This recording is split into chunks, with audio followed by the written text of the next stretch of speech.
The walled city of Famagusta in Cyprus was once described as the richest city in the world. It boasted 365 churches, one for every day of the year, while the Gothic Cathedral of St. Nicholas became a place of coronation for the kings of Jerusalem.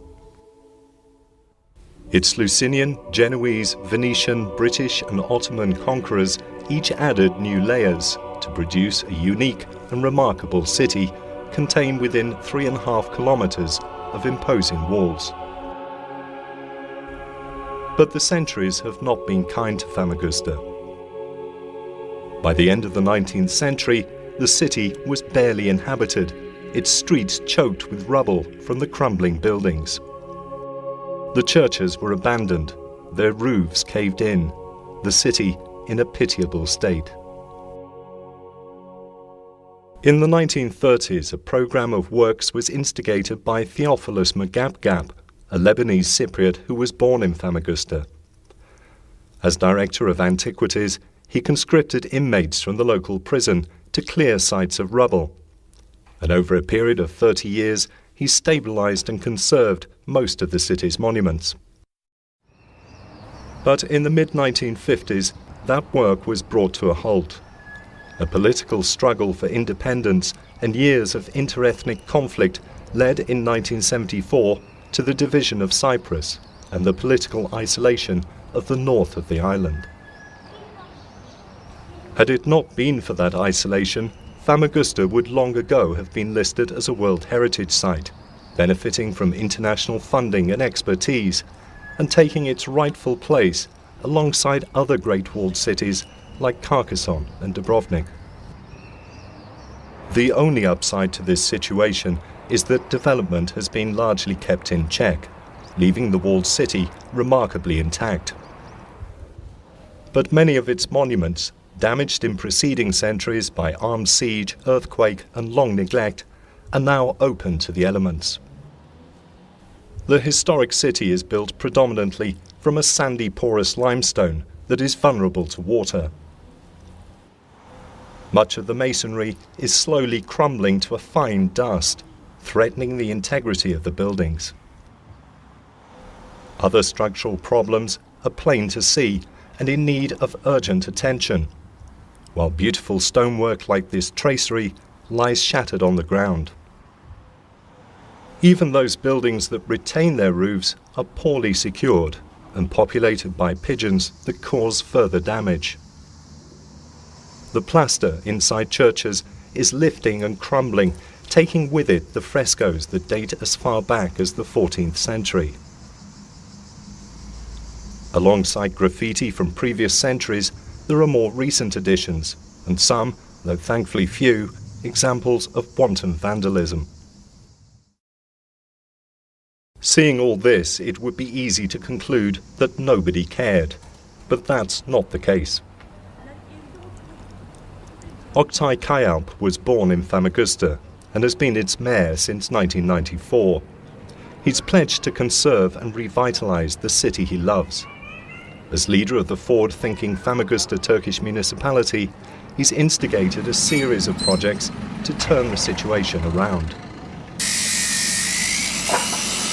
Back in 1997, the main square and shopping street were closed to traffic and repaved, diverting cars and trucks away from the cathedral and Venetian palace. Parking areas have been created out of vacant, dusty plots, and a scheme to revitalize the city's historic narrow streets was completed in 2008. The old covered market has also been restored, along with 19th century warehouses. And at present, a new park is under construction along the sea wall. The work has been carried out according to a thoroughly researched revitalization plan, and many of the projects have involved partnerships with international bodies like the United Nations Development Programme and the European Union. The municipality has no formal responsibility for conserving and protecting the city's historic monuments, but this hasn't stopped it from taking a proactive stance in efforts to enlist international support for conservation.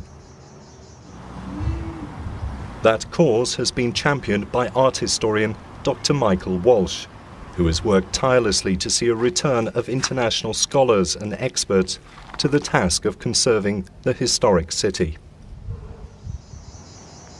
In 2007, with the backing of the municipality, he successfully applied to have Famagusta included on the World Monuments Fund watch list of endangered heritage sites.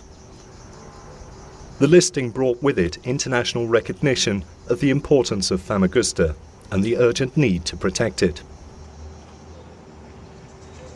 In the same year, filmmaker Dan Frodsham and art historian Alan Langdale produced a feature-length documentary on the history of Famagusta's architecture. The Stones of Famagusta, which was sponsored by the municipality, played before audiences across Cyprus, Europe and the United States, winning an international film award and many converts to the cause of Famagusta. In the meantime, the municipality was engaged in efforts supported by the Embassy of Sweden and the United Nations to build a political consensus across Cyprus on the need to conserve Famagusta's monuments. The catalyst for this was an international symposium organised by Dr. Walsh, which in the spring of 2008 brought together in Paris leading academics with an interest in the city. A parallel meeting of leaders of the Turkish and Greek communities of Famagusta resulted in a public commitment to set aside politics in the interest of conserving the city. The mayor of Famagusta, Oktay Kayalp, emphasized that Famagusta was part of a shared European culture.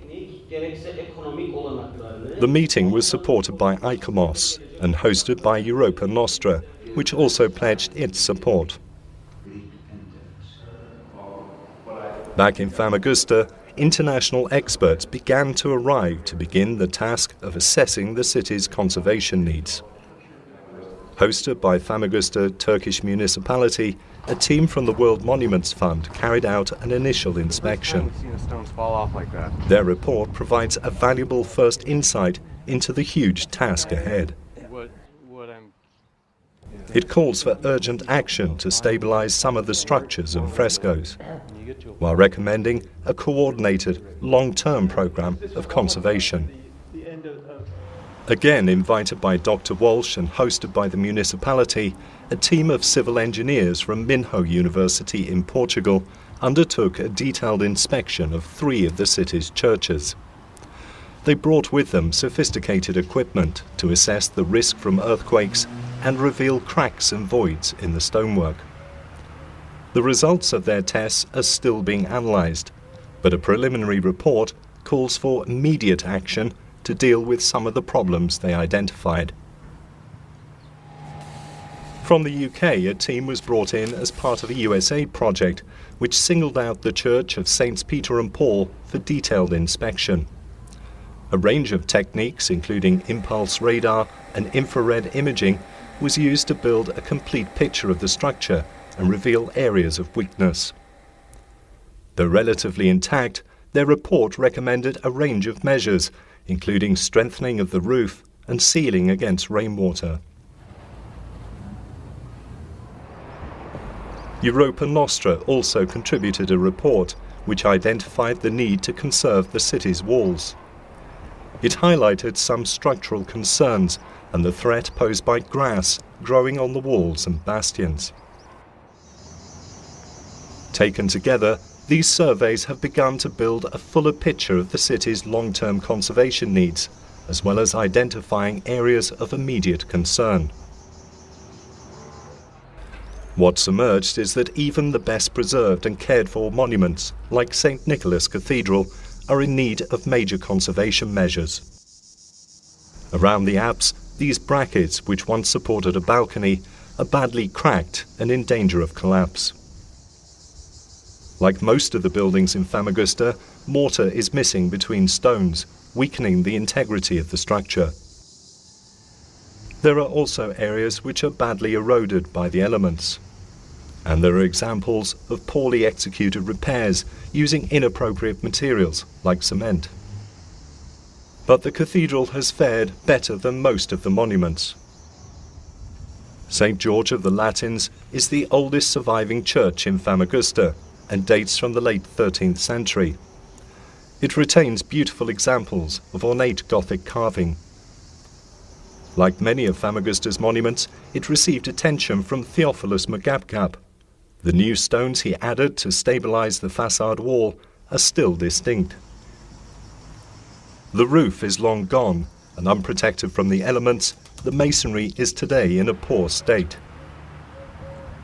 Some elements, like this hanging stone and this loose masonry, are a threat to public safety.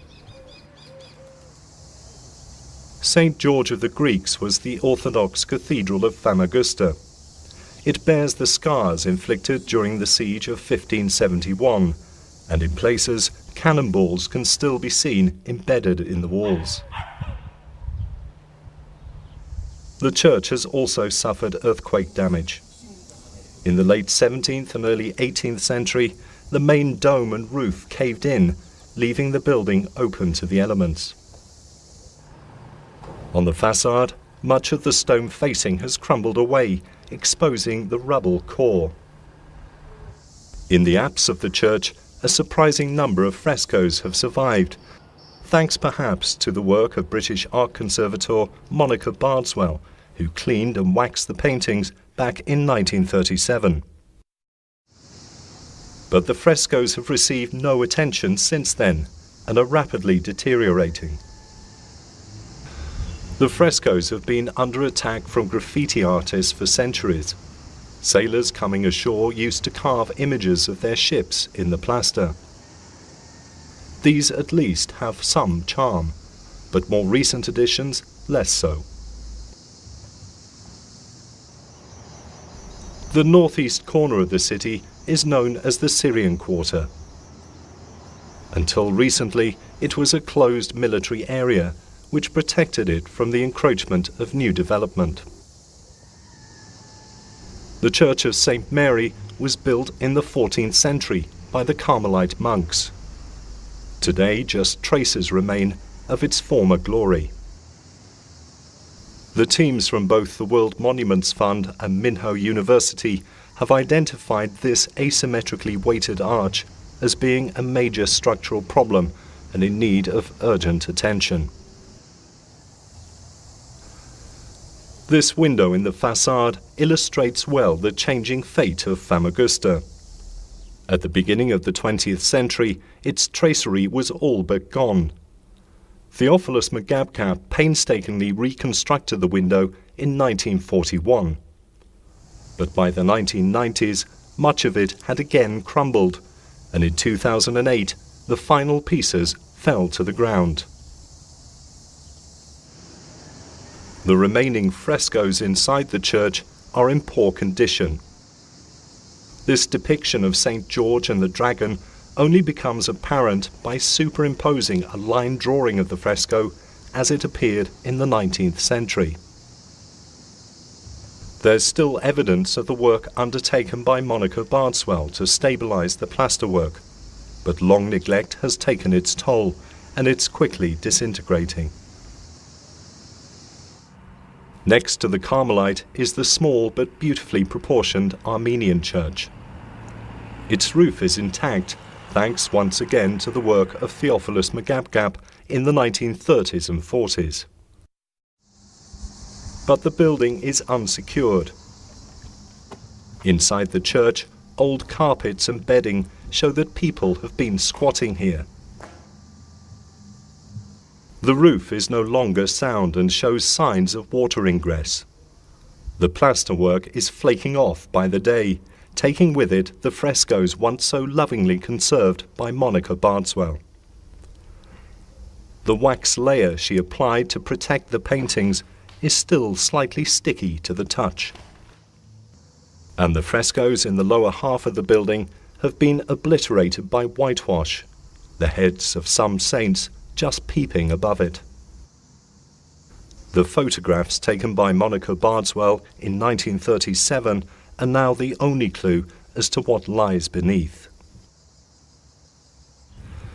The same fate has befallen St. Anne's Church nearby. Unlike the Armenian church, the roof here is watertight, but a layer of cement and whitewash has again obliterated the lower portion of frescoes. This was one of the churches visited by inspectors from the World Monuments Fund, and what they discovered here powerfully illustrates the importance of such expertise. It appears that when the walls were covered over, someone was thoughtful enough to insert a layer of masonite board. In areas where the covering layer has fallen away, the frescoes behind have emerged intact. It offers the hope that behind the whitewash, these frescoes, which were photographed in the 1930s, have also survived and may yet be revealed. There is hope for the future.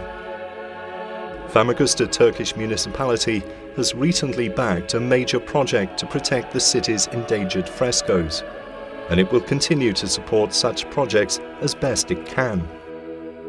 But the task ahead is huge, the stakes high, and the future still uncertain. The vision of Famagusta Turkish municipality is of a vibrant, accessible, well-preserved city that celebrates the diversity of its heritage. But it will require international commitment, expertise and funding to see that vision fulfilled. The first steps have been taken, but if Famagusta is to be saved, the international commitment so far made will need to be translated into tangible action.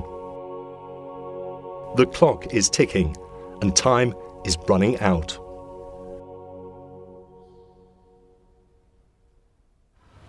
Famagusta Turkish municipality has made the heritage a priority in Famagusta walled city. Our objective is to promote and conserve this historical heritage which belongs to all mankind. This has been difficult because of lack of funding and expertise. We need the international community's help to conserve Famagusta for future generations.